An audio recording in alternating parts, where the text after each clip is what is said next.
with Ike, Spike, and Fritz. Ike, we needed a win. They gave it to us. Your thoughts, sir?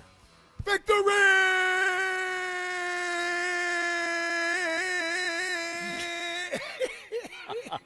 Oh, wow. Wow, you are cooked. You want to do it again? Play the song. Well, he's going to give us the woo. Play the song. Woo! He's dying. Fly, Eagles, fly on the road to victory. Fight, Eagles, fight. Score a touchdown, 1, 2, 3. Hit 'em low, hit 'em high, and watch our Eagles fly. Fly, Eagles, fly on the road to victory. E-A-G-L-E-S, Eagles! Dude, we didn't do victory for 2 weeks. You act like it had been years. I thought it was just like riding a bike. I got to apologize. You told me before the show you were loose. I got to apologize to everybody for that. I don't know how to explain that. I don't know what happened. Well, it's our first victory in the seats. Maybe that's what it is. Maybe you can't be like, yeah, I think so. Yeah. Because we weren't here 1 week, and they've lost for 2 consecutive weeks. Okay. You know, so I think this is the first one we've had with your sitting back that way. We are at Chickies and Pete's in South Philly, where we are on Mondays. That was bad. Jordan Mailata show will be at 6. The Players Lounge will be at 7 with Landon Dickerson. That was not intentional, ladies and gentlemen. Wow. That was not intentional. We know the Bronco wasn't talking. You know. Well, Ike, as I said, we needed a win badly, and they gave it to us. Well, listen, we needed that yesterday, and, man, we needed that victory in so many different ways.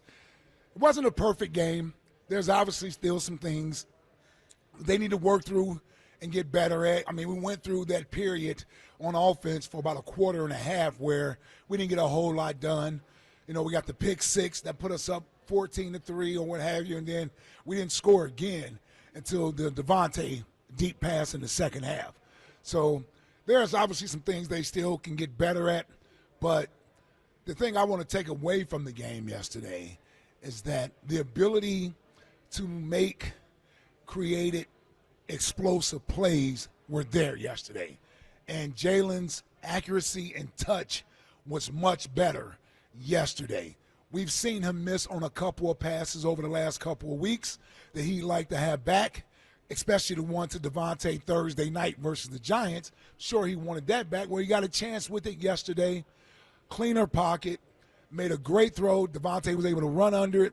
And that, along with some other plays. Listen, the first touchdown to A.J. where he's improvising and he's directing A.J. to go downfield, and he drops a dime in the basket to him for a touchdown. That was obviously a great throw. And then the skinny post up the numbers to A.J.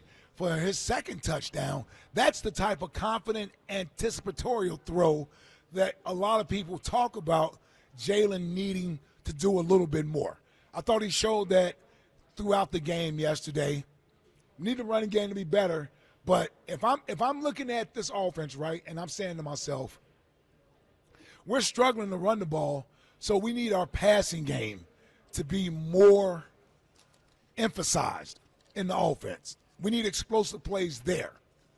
You got to be happy with what you saw yesterday.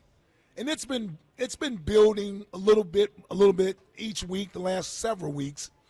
And yesterday I just thought his accuracy and touch and decision-making was almost perfect. It was almost perfect yesterday, and that's why the passing game looked the way that it did, right? Like, that's why the passing game looked the way that it did. When the opportunities were there, he seemingly took advantage of them. 215-592-9494. Look, I think that game was a must-win of must-wins. Yeah. You have no idea what happens to the rest of the season if they don't win that game. And you said it, too. The running game was not there again. The defense was giving up yards. They got a couple of turnovers, but giving up yards. And the team badly needed Jalen Hurts yesterday, and he came through. And from a passing standpoint, simply a passing standpoint, that was as good as I've seen Jalen Hurts play at least in the last 3 years. You know, from a passing standpoint, because it wasn't. look, and as the team evolves and as the offense evolves, I'm sure we'll see different things. Mm-hmm. But I think the thing that was most impressive yesterday was the way that he handled himself on so many of those plays, because there were the ones like, the play action pass to DeVonta was a beautiful pass, but there were so many of the plays yesterday where he had to buy a little bit of time, Mm-hmm. and he was on the run, and there were plays where he was within an inch of getting sacked and Sure. losing 8 or 10 yards, but he was able to get out of it. He threw on the run. To your point, he took big shots, and he put those balls exactly where they needed to be for AJ, for DeVonta. That third down toward the one on the sideline to AJ, going up to the right sideline. Yeah, 3rd and 13. 3rd and 13. 3rd and 13 was beautiful, and really the play that iced it. When Minnesota, I get they must have blitzed because there was somebody in Jalen's face right away, but he let that ball go, and AJ caught it, and it iced the game right at the end of the game. He only threw there were 23 pass attempts, I think, total. Mm-hmm. Yeah. But that was a big time game from Jalen Hurts. It wasn't a playoff game, but in terms of the trajectory of this season and the way that it could go, if he does not play that way in that game, they don't win that game. That's it. And there are so many games, honestly, where I will come back here on Monday and say, hey, look, he didn't really do anything. Hey, look, he didn't really do anything. That game right there, that game yesterday, they don't win that game if Jalen Hurts doesn't play the way that he did. And his ability to not be affected when things go wrong, or he is unaffected by his poise, his composure in these games showed yesterday, because there were a lot of those plays where the play was not there right away. Mm-hmm. And I'm sitting back there and I'm going, oh my God, he's going to get sacked, or oh my God, we're going to wind up with a turnover here. And we didn't. He played perfect. That wasn't just a quarterback rating perfect game. That was for the Eagles needed Jalen Hurts. And Elliott said it last week. Every once in a while, if you're going to be this guy, you have to put the Superman cape on every once in a while. And I thought... I didn't even think that was a Superman cape game. Really? I didn't. Oh, I did. I felt that way watching it. Maybe, and look, you honestly expect more out of him than I do. So maybe it's just what I expect I'm getting to what I'm getting. But you really saw, and this isn't to take a shot at Wentz, but you really saw the difference between when you get rattled and making a play that can lose the game versus, because Carson put up a bunch of numbers yesterday. There were a bunch of yards there, but I thought that game was about more than yards for Jalen Hurts. I thought it was about more than touchdowns. I thought it was the team just needed him to be big. They couldn't run the ball. They couldn't stop the Vikings, and he went in there. I thought he played a great game. Yeah, and listen, not turning the ball over has always been his calling card. Yep. Like, that's his calling card. Yep. He doesn't usually put the ball in harm's way. Sometimes it's to the detriment of the offense, where he won't take a chance in throwing the football, but he usually doesn't turn the ball over in critical situations, as evident by his one interception and 300 and some passes over the last year and a half. But the timely throws, the big third down conversions, his ability versus the blitz, recognizing, Brian Flores is one of the best coordinators in football, particularly when it comes to devising schemes that are based around simulated pressure and confusing quarterbacks.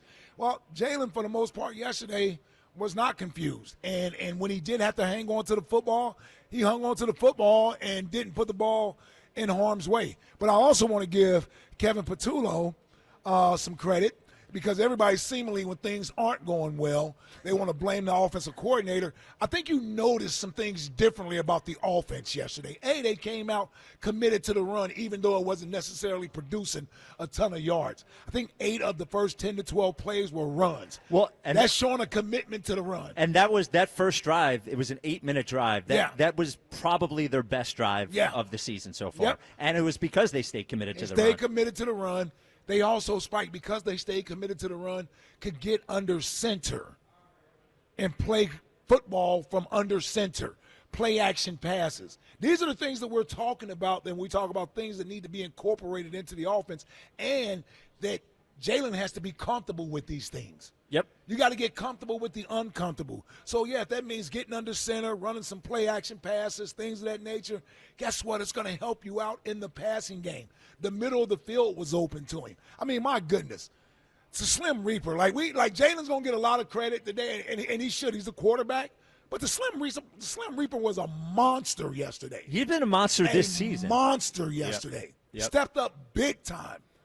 Big time. Dude does not drop passes, makes big catches, take big hits across the middle of the field, knows when to come back to the football, usually catches the ball with his hands. I mean, how many safety valve throws did he make? I mean, catches did he make from Jalen escaping the pocket and then finding DeVonta Smith?